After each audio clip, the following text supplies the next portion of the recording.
The Roman Catholic Church changed the Ten Commandments?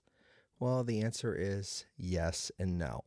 So originally, the Jews who received the Ten Commandments from God numbered them in the way that Jews and Protestants would understand them, where the first commandment is, you shall have no idols, and the second commandment is, thou shalt not make unto thee any graven image. Now, Augustine in the 4th century changed it and combined 1 and 2, and then split the 10th commandment into 2. Thou shalt not covet thy neighbor's wife, and you shall not covet your neighbor's goods. It's really the second commandment that I want to focus on here.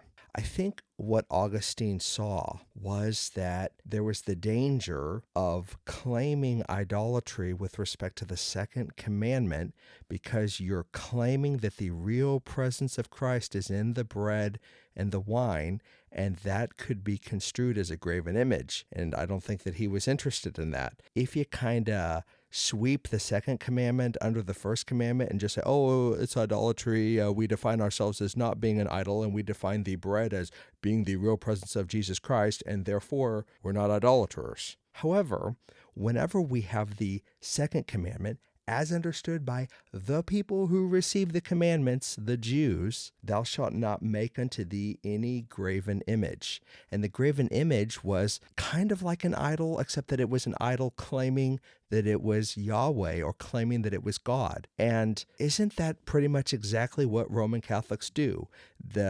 Take a cracker, the priest says his little hocus pocus thing, and then he claims that the thing, of course it doesn't look anything like a human being whatsoever, but they claim that the body, soul, and divinity of Christ is in the cracker and in the wine. If we interpret John 6, you must eat my flesh and drink my blood, or you cannot have eternal life in you, right?